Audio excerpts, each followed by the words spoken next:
जी मेरा नाम बिलाल मंसूरी है, जामिया मिल्ला इस्लामिया का स्टूडेंट हूँ। हिजाब का जिक्र कुरान में कितनी मर्तबा है? देखिए मैं कोई मुफ्ती तो नहीं हूँ। नहीं, तो आपने कुरान का जिक्र किया इसीलिए मैं जानना चाह रही हूँ। आप यहाँ कुरान का ज्ञान दे रहे हैं इसलिए मैं जानना चाह रही हूँ। कुरान दो पक्ष की बात नहीं करता है।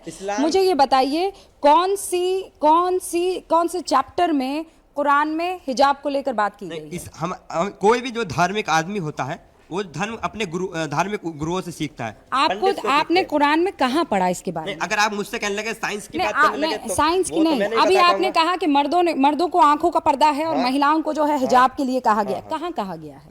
जब हम मस्जिद, कहाँ सुना आपने ये? जब हम मस्जिदों में जाते हैं तो वहाँ इस चीज को समझाया जाता है। किसने समझाया? उलेमा समझाते हैं, मौलाना कहते हैं। तो मौलवी साहब ने आपको गलत समझाया है, उन्होंने आपको ठीक से आयत नहीं समझाई है। मतलब आप चाहते हैं कि औरतें हिजाब छोड़ दें? अगर औरतों को हिजाब के लिए कहा है तो मर्दों को भी कहा है कि वो अपनी नजरों का ख्याल रखें। नहीं, तो आप नजरों का ख्याल रखें और औरतें हिजाब में घूमें। तो हिजाब नहीं, तो उनसे ये तो नहीं कहा ना कि ऐसा बुर्का ओढ़ने की। अरे यहाँ बहस हो रही है ना सर, रुक जाइए ना एक सेकंड। हाँ, उनसे ऐसा बुर्का। मुझे बस इतना बता दीजिए ना, कुरान में कितनी दफा हिजाब का जिक्र आया है मेरे प्यारे मुसलमान बच्चे, बता दो। नहीं तो मैं मुफ्ती तो नहीं हूँ, आप साइंस की बात करेंगे अब। वरहमतुल्लाहि ताला व बरकातुहू। आज का मेरा जवाब है रुबीका लियाकत के लिए, जिसने हिजाब पर एतराज़ात किए हैं। वैसे तो हिजाब पर एतराज़ात का सिलसिला एक अरसे से जारी है। ये एतराज़ात गैर मुस्लिमों की जानिब से भी किए जाते हैं और आज़ाद ख्याल मुसलमानों की जानिब से भी किए जाते हैं। इस ज़मन में एक बात ये कही जाती है कि मुस्लिम समाज में जो हिजाब रिवाज पाया गया है उसका कोई सबूत ना ही कुरान से मिलता है और ना ही हदीस से मिलता है और ना इस्लाम की इब्तिदाई सदियों में उसका चलन था। आज का मुरव्वज हिजाब मुसलमानों के दौरे ज़वाल की यादगार है।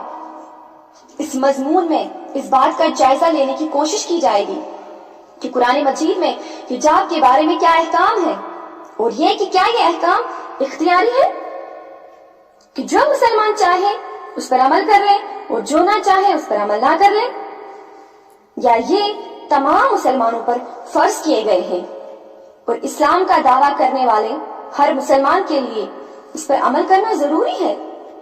और हिजाब का मसला उठा तो बाज़ लोगों की तरफ से एक बात ये कही गई कि लफ्ज़ हिजाब कुरान में आया ही नहीं है।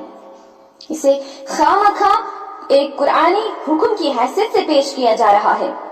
इसमें नस्ब बात दुरुस्त है और नस्ब बात गलत है। हिजाब अरबी जुबान का लफ्ज़ है और उसके माना पर्दा है, उसके माना रुकावट है या वगैरह वगैरह। और ये कलाम अरब में भी इसका इस्तेमाल हुआ है।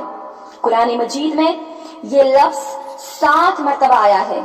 सूरह आराफ में, सूरह इसरा में, सूरह मरियम में, सूरह अहज़ाब में, सूरह हामीम सजदा में, सूरह शुअरा में।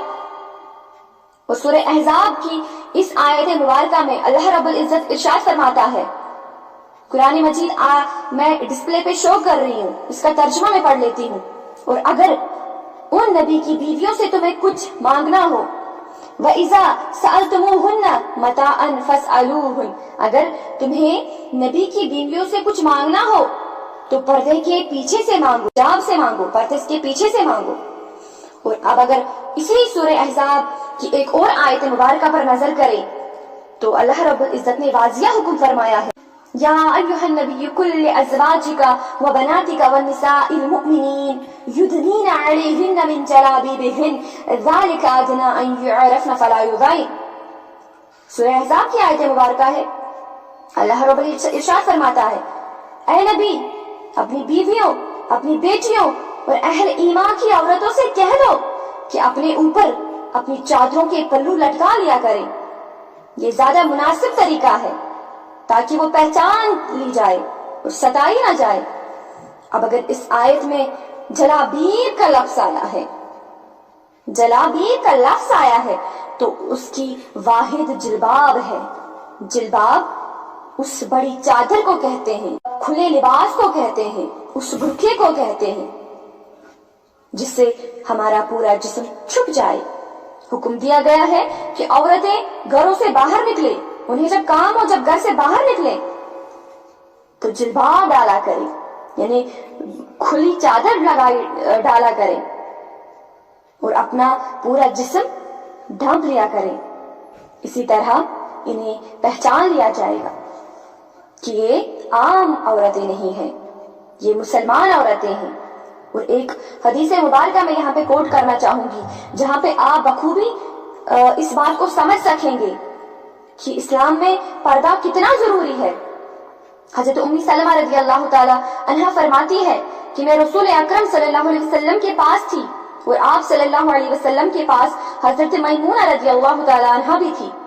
سامنے سے حضرت عبداللہ بن ام مکتوم, جانتے تو ہوں گے ہی شاید, جو نابینا تھے.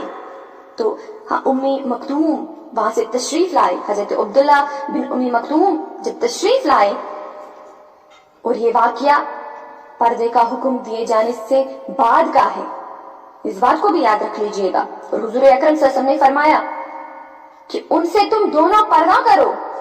اب یہاں پہ غور کر لیجئے, ام مکتوم تو نابینا تھے, وہ تو دیکھ نہیں سکتے تھے, لیکن پھر بھی میرے نبی نے کہا پردہ کر لو. کیوں؟ تو ام سلمہ کہتی ہے کہ ہم نے عرض کیا رسول اللہ صلی اللہ علیہ وسلم کیا یہ نابینا نہیں ہے؟ ان کا مطلب, کہنے کا مطلب تھا کہ یہ تو نابینا ہے, یہ تو ہمیں دیکھ نہیں سکتا ہے. تو حضور اکرم صلی اللہ علیہ وسلم نے واپس فرمایا یہ تو نابینا ہے مگر تم تو نابینا نہیں ہو نا, تمہیں تو دکھتا ہے, تم تو دیکھ سکتے ہو. اس لیے حدیث سے ثابت ہے کہ خواتینوں کو بھی مردوں سے پردہ کرنا چاہیے اور نگاہ نہیں ڈالنی چاہیے, چاہے وہ مرد اندھا ہی کیوں نہ ہو, چاہے وہ مرد نابینا ہی کیوں نہ ہو. اس سب سے ربینا لیاقت کو سمجھ آیا ہی ہوگا کہ پردہ ہمارے لیے کتنا ضروری ہے, اور ہم اس کو پہننے سے فخر کرتے ہیں, پراؤڈ فیل کرتے ہیں, کیونکہ حجاب ہمارا رائٹ ہے, حجاب ہمارا حق ہے, ہم اسے حق سے پہنتے ہیں کیونکہ رب نے اسے فرض قرار دیا ہے. جس طرح سے نماز, روزہ, زکوٰۃ فرض ہے, اسی طریقے سے ایک عورت پر حجاب فرض ہے, اور فرض عین ہے. جو بھی بالغ ہوگی, جو بھی عاقل ہوگی, اس پر پردہ حجاب کرنا فرض عین ہے. باقی السلام علیکم ورحمۃ اللہ تعالی وبرکاتہ.